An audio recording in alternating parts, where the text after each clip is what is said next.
guys, it's Karen Langston from Parents & Co. I hope you're okay today. I'm on to do a little chat on newborn sleep tips. So this week I've had quite a few new parents that I've been supporting remotely. Which is different because normally I go in and support in parents' homes, but there's lots of suggestions and helpful tips that I can share with parents, even kind of like are not being at home. So one thing I find is sleep is a hot topic whatever age your baby is, and the fourth trimester can be quite a very joyful period of time, but also it can be quite challenging. So I've got some suggestions and some helpful tips that parents can try to help their babies with sleep. Obviously they're born nocturnal, so we do have to help and support them to kind of understand the difference between day and night. So I always start with kind of the day. So even though they're really tiny, when you wake up or you start your day in the morning, always draw in the curtains in the bedroom, and even though they're tiny, is doing a very cheerful good morning, so that they very quickly kind of register that response, even if you're feeling really tired after a night of many feeds. It's kind of just starting the day on a cheerful note. It is really important. Also making sure during the day that they do have plenty of natural light. So make sure all the curtains are drawn. If it were a very dark day, having lights on is important. Also allowing babies to have some fresh air. So, if you can't get out for a walk, then, it's, if you've got a garden, being outside and taking them just outside into the fresh air, or if you can go out for a walk, popping them in the pram or the buggy or even the sling and taking them out for from natural daylight and sunlight is really important for them to kind of start understanding the difference between day and night. Also, while you're at home and it's daytime, is letting them be surrounded by natural noises that go on in the day. So you singing, talking. If you've got another sibling around, letting them hear the other siblings, so not shutting them away and it's always very quiet. If you're putting washing on, let them be in the kitchen so they hear that kind of noise going on around them. So during the day, letting them be exposed to natural noises that happen during the day, so that then when you kind of introduce kind of your difference of how you respond at night, they slowly and gradually start to learn. Nights are very different because they're very quiet. So night suggestions are, when you go to bed, obviously making sure that the curtains are drawn and everything's very dark. If you do need some light, try and keep it as minimal as you can. When I go in at nights to do nights for families, quite often I'll either use my phone light, but I'll kind of dim it with something slightly over it so it's not really a bright light, or like a little lamp maybe that's got a dimmer switch on it that you can just kind of turn to a very kind of low dim. So keeping everything as dark as possible. If you obviously you don't want to overstimulate baby, so keeping your voice tones very low and very hushed if you are kind of like communicating with baby at night. So maybe during the day when you're feeding baby, you're kind of like you're talking to them and then they can hear things around them, but at night when you're feeding, it's very quiet, it's very calm, and really you want to try and feed and change very quickly, not spending too long doing everything and trying to get them back down into a settled sleep as quickly as possible, particularly as the weeks go on. In those early days, obviously you are establishing kind of feeding baby, and that can take a little while. But as time goes on and baby is getting more confident with feeding, then you want to try and get them down as quickly as possible. Also at night, you want to just have everything to hand. So if changing nappy, don't kind of go wandering off into another room.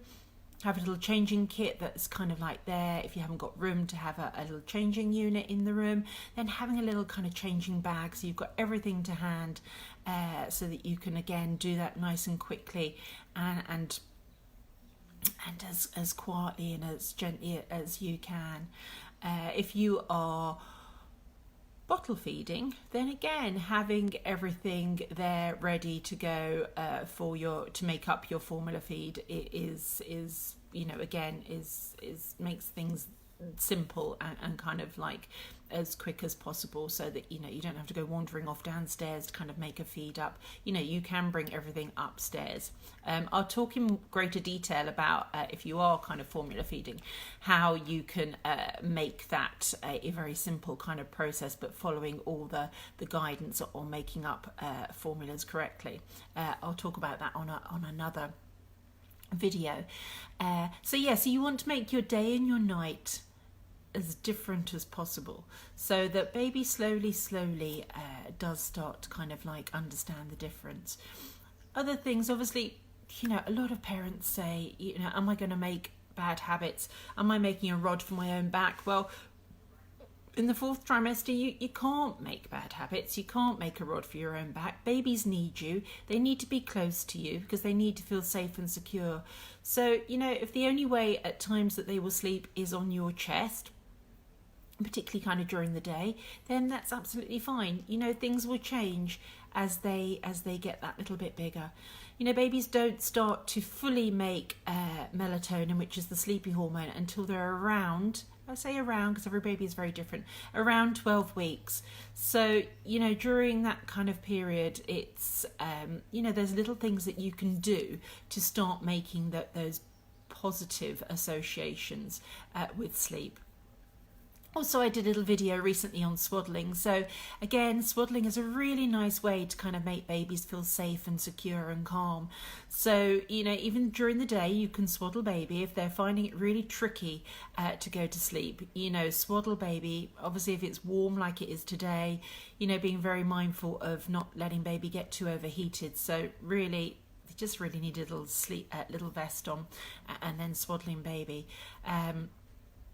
Swaddling baby also helps with what we call a Moro reflex, which babies, you'll see, newborns in particular, will startle, and quite often that startle wakes them up and then they start crying. So again, if they are quite jerky and they have quite a strong reflex, Moro reflex, then swaddling them can really help. And as I said, it makes them feel quite safe and secure and calms them down. Also, white noise. So if you are wanting them to have, obviously you want them to have plenty of naps, particularly while they're tiny. They will sleep a lot. They may not sleep for long periods of time, but they will have a lot of sleep. Awake windows for newborns can be anything from 45 minutes, I'd say maximum of an hour and a half.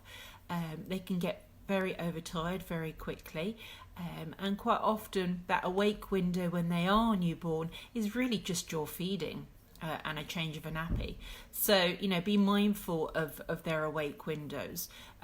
Don't let them get too overtired too quickly.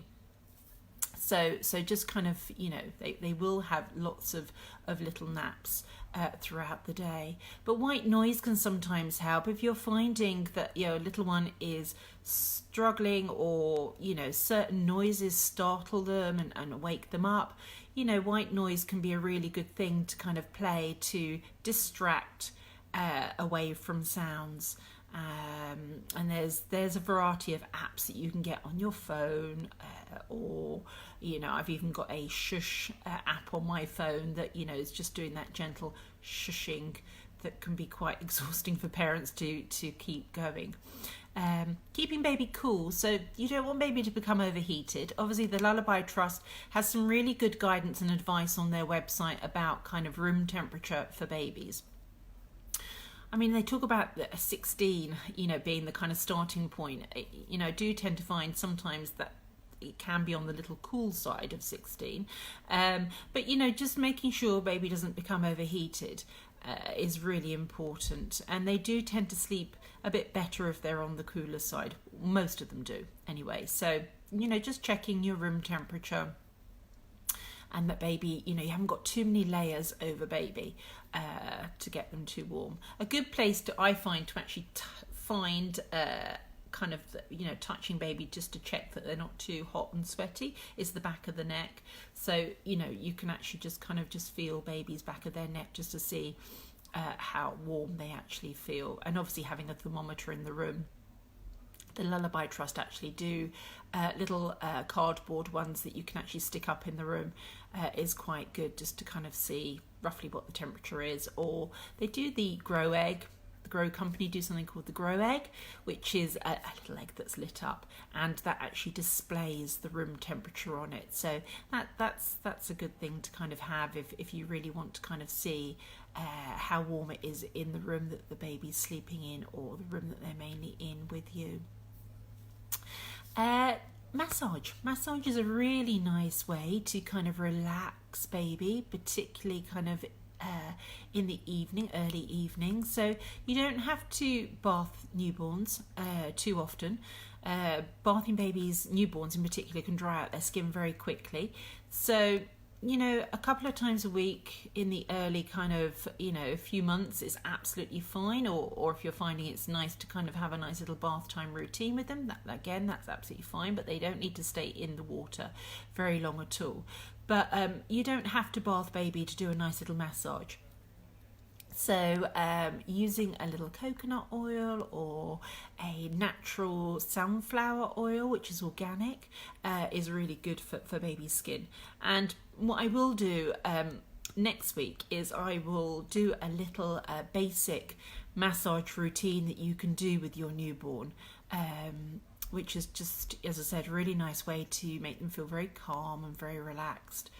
And you quite often find after you've given them a little massage, and then you put them back in their little kind of vest or sleep suit and swaddle them, that they'll have a feed and they'll go off to sleep. It is a really nice way just to kind of, and for you as well, I actually find for mums in particular, actually sitting down at the end of the day and just doing a little massage on their baby is a really nice way to actually relax you and finish your day as well, particularly as there's some really nice calming music that you can play while you're doing it.